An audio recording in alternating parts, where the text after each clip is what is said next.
Hello, and welcome to this episode of Demystified as we explore home cooking in a modern world.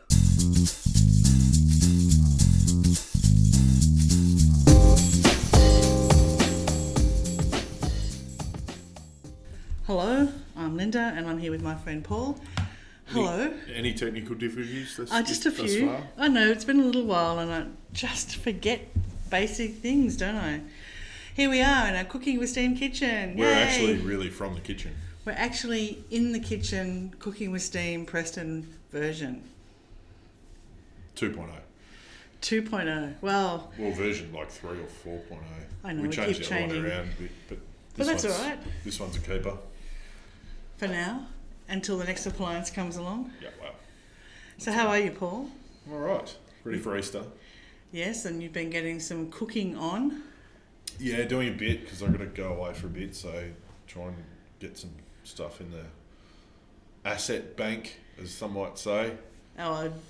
Joel might say it that way. Yeah. So yeah, we've got some recipes coming out. Got an Easter recipe coming out, which I've just finished. So that'll come out, if Joel's a man of his word, tomorrow. It's all ready to go. Great. So this is where we took what was, a few of our favourite things, one of your favourite things, which is sticky date pudding. One of Certainly my little is. fella's favourite things, which is hot cross bun. And one of my favourite things, which is salted caramel, and we kind of put them all together. And might I say, yummy. Yeah. Yummy. So we've got essentially salted caramel filled sticky date hot cross buns. Which are amazing. Yeah, we made a lot. And you gave a lot away. Yeah, it just gets a bit much, so... I know. The people upstairs were very impressed. Yeah, so I know there's a lot of hot cross bun recipes out there, so I was racking my brain trying to think of something different, but I wasn't super happy. Like, I wasn't like, yes, this is perfect, but I was like, yeah, it's good. So... Well, for a variant on a very old family traditional recipe, to have that little nugget of salted caramel in the middle was just unexpected and a little treat. Yeah, well, something different. The salted caramel itself, while it isn't a traditional salted caramel, we're doing the sweetened condensed milk version where we just basically bake some sweetened condensed milk until it turns into a caramel, just to make life easier, really. I mean, as much as everyone says they like to spend some time cooking over Easter and we know what the holiday periods are like. People are short of time and there's kids running around being annoying and things like that. So. And you're staying in bed, getting your chocolates delivered to you so that you can... This is your life. This is because you've got your Colombian pool boy. Yes. Doug hanging Dougie. around. So... Yes, but chocolate other than on that, demand, Easter, yay! Yeah, I don't know what we talked about last time. What did we talk about? About moving. We thought we were closer with the book than we really are, but we're actually at the point now that there's 6 or 7 photos that didn't match up with recipes, and lucky we got that sorted. Who did the editing? Anyway, Paul. Let's talk to him. Call him. Let's do a live chat. No, we're not calling Dougie. No. But it might have just been the actual loading up, which might be actually nothing to do with Doug, but his wife. Good. Yes. So, but no, the book is very close. It's loaded. We're just trying to match up a couple of last minute things and then print on demand. We're global. The book will be available. And now that well, I'll be happier when we get the NBN connected next week. Yeah. And I'll be happier when the internal offices here are actually finished. Yeah, that's your problem. I've got my cave. I know, you're set. You've been set for a couple of weeks, but we've been falling apart at the seams a little bit. I can't help you. I know. Because you're so disorganised. I know. I wish I'd planned the move from January. I know. Don't you wish you had planned it? I wish I'd planned it. But we're in. And we've got our mojo back. Yeah. And we're on the edge of Preston Market, so we've got some interesting things planned in the weeks coming up. Yeah, well, I mean, we did want to go and speak to some people over there, but given that it is the day before Good Friday and we can see the traffic outside the door, and it's a crazy town, so we'll just give them a bit of a chance. But we'll go and talk to some of the suppliers that we use hopefully, and maybe even get them over here. We might bribe them over here with some alcohol or something. Coffee. Alcohol. Let's yes. be honest. So we'll get them over here, have a chat to them, see what they're about, see what they're doing. But there's a lot of stuff, like, it's probably a lot of stuff that we can do, which we could have done before, but it's just a little bit easier to do. So, as an example, Joel got because I'm such a nice guy.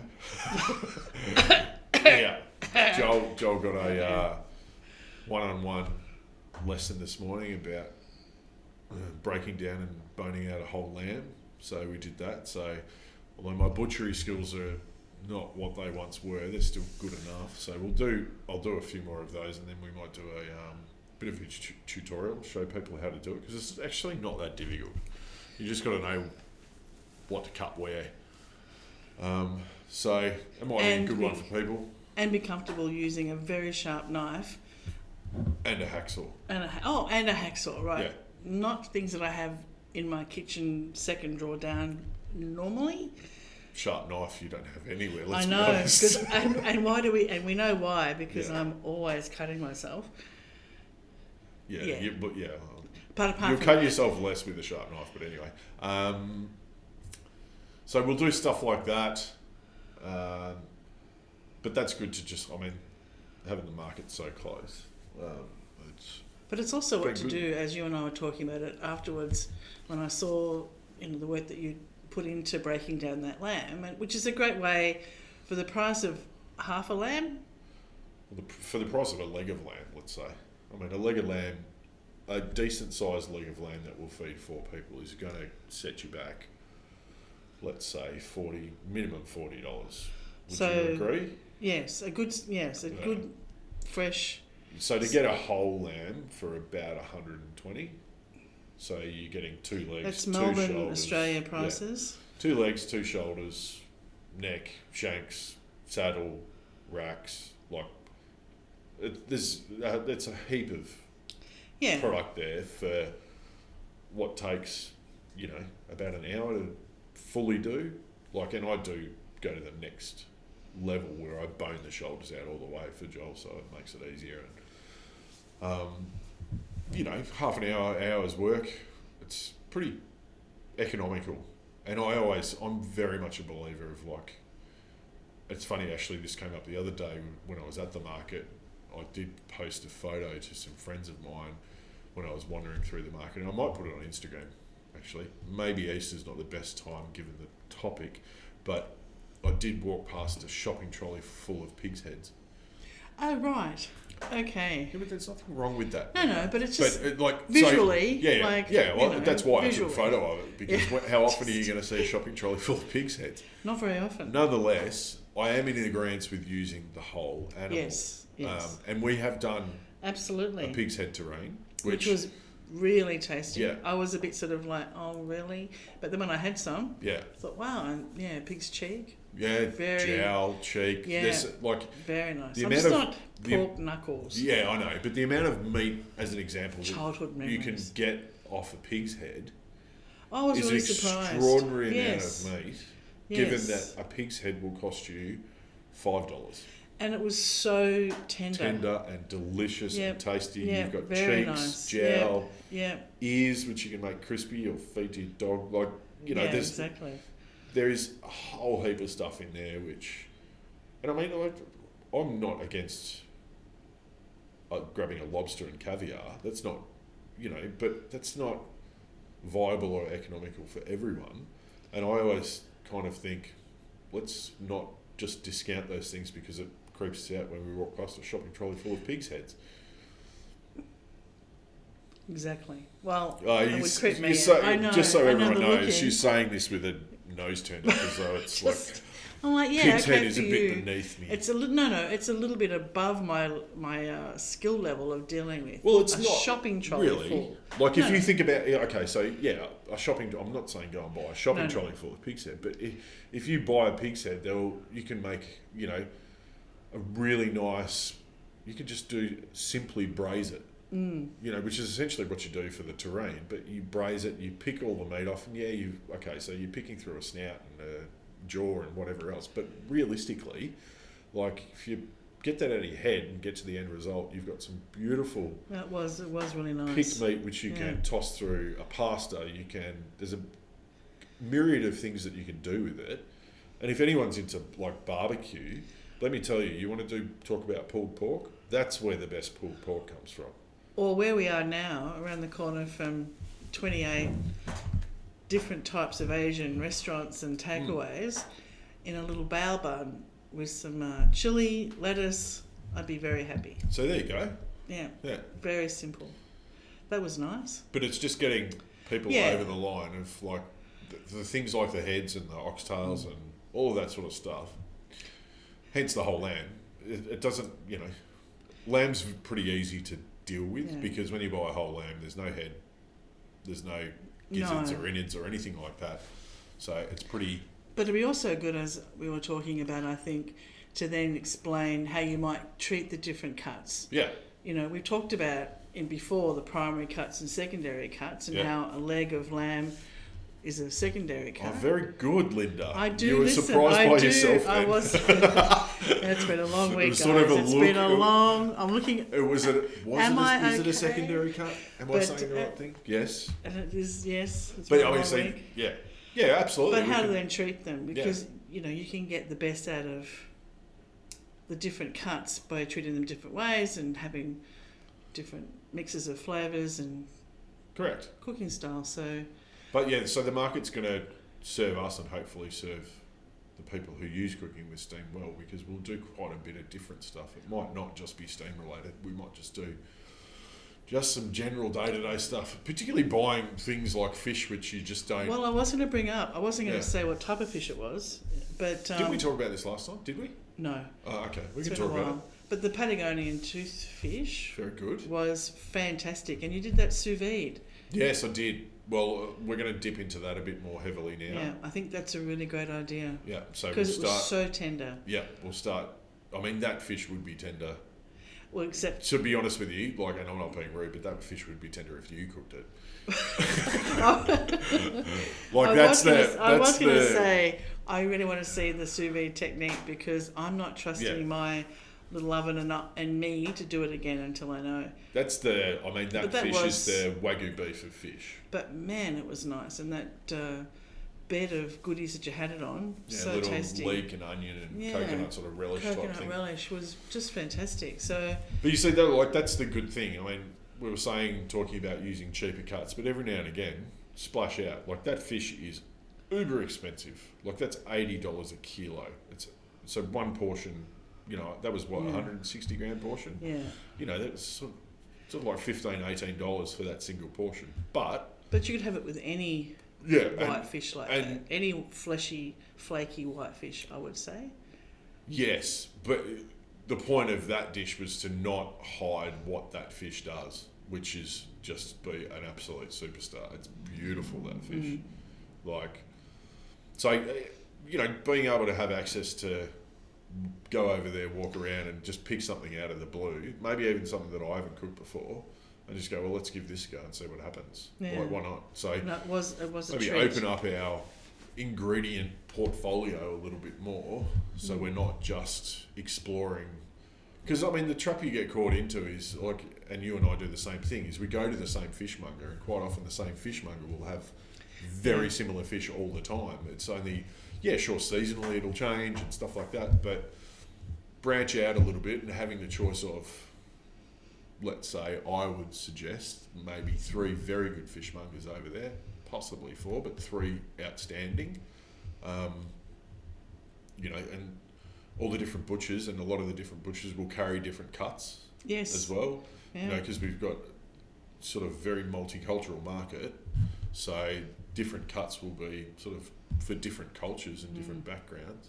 And we've still got our friends over there that do the wild game, and there's all that sort of stuff to explore as well. And so we're a bit on, and I still want to get into the Australian native bit as well, so we'll do that. So there's a bit to do. Well, now that we're back, but I just need someone else to do some of the heavy lifting. Linda. I think he's referring to me, guys. But as we know, I could share with everybody my Rockling surprise which was the first dish I cooked. Ah, yeah. But Yeah, that was people have terrible. heard that. Yeah, I know. seriously. Which is why I don't go anywhere near talking about fish to most people. Yeah. I We avoid might do. it. There you go. That's what when I get back, we will do some sous vide rockling. There you go. Okay. That's a really good candidate for sous vide, actually.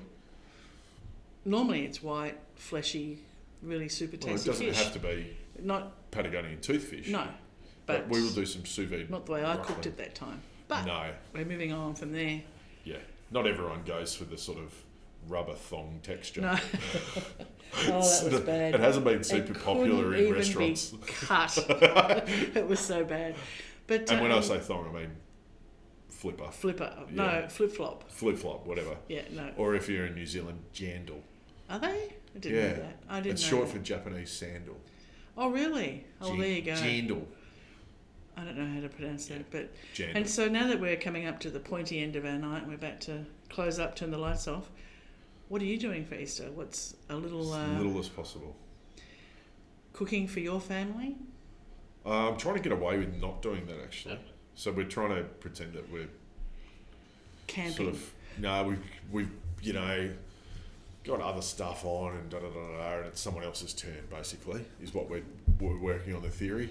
So we will see some family, but yeah, the cooking part we might just handball that just for a bit of a rest. So tonight will be pizza outside. Nice. It's quite a nice night, and the little fella's finished his first term of school, so yeah, it's a bit of a treat.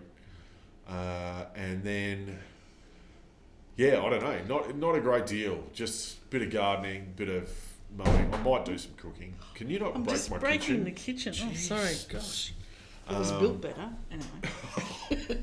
Well, at least I've Oh. built something and finished it. Hello. That's true. That's true. But yeah, no, not a great deal planned. I'll come back down to the market on the weekend once everyone settles down after realising that Good Friday is only a day where only one day that things aren't open. It's like It is it's the like only. Armageddon. Yes, it is, isn't it? It's Everyone like thinks it's the end of the world. It's one single day. So and they have to feed an army. yeah, I don't get it. But anyway, whatever. Yeah. So yeah, what are you doing? What's Dougie having? Roast pork? Well, I'm where I'm going to make a red Thai curry. Oh, okay. There's one Just out of the blue. yes, one of those ones that we like leftovers and have that sort of spread around. So making that, and Making your own curry base. what do you think, Paul? I want to say yes, but I'm tipping What do it's you a no. actually think? Well, I take a little tin of maizery and I empty that into the fry pan, and then I do add ginger, garlic, and cook it off a bit so that it does, past the opening of the tin, Yeah. look like I could have made it Okay. with some ginger. So and coming up soon on the lemongrass. Cooking with Steam website will be a sort of Thai style curry. We will do that too. From scratch, but Yes. but I do make that, and that's that maizery brand is very. I've never heard of it. It's a little tin. I'll Okay. share it. It's very spicy. It's fantastic. Dougie and I do like it. Oh, Chili. good. And I must admit, I don't know that I'll be making hot cross buns this year. I think this year is a sleepathon happening after the move and Yeah. the stresses of dealing with builders and glaziers and what are they called? Or maybe I could pronounce what they did rather than making them sound like Well, an I iceberg. mean, you could probably pronounce what they did if they actually did something. Oh, that's So true. I think the point of the story here is they do have a purpose. We're not sure what We're that not is sure when. No. just yet. But I think it's just going to be relaxing and just staying low. Taking a chill pill. I think so. Because I don't think we've spent enough time at home. Well, I you know how I feel about that. I actually liked it, Yeah. and now that in Australia, poor old Queensland's, although they're coming out of lockdown, and Yeah. so yeah, we'll see. I mean, the only thing on that is that we were only short 3.6 million of our targeted 4 million to be. Hey, It's I've only 3.6 heard million short. that over in New South Wales, they've actually vaccinated 624 people today. Okay, great.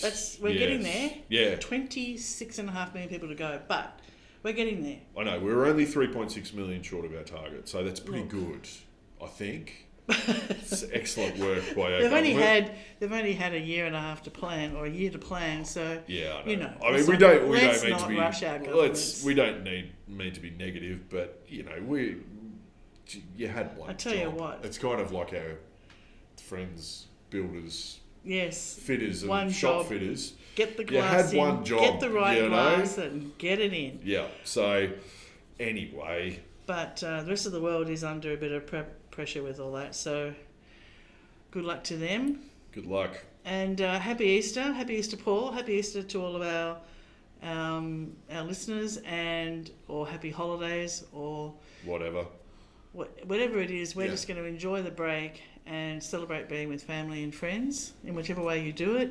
Take care, be safe, and happy cooking. Happy cooking. Bye. Thanks for listening to this podcast as we explore home cooking in the modern world. We'd love you to subscribe, and for more information, please go to our website, cookingwithsteam.com.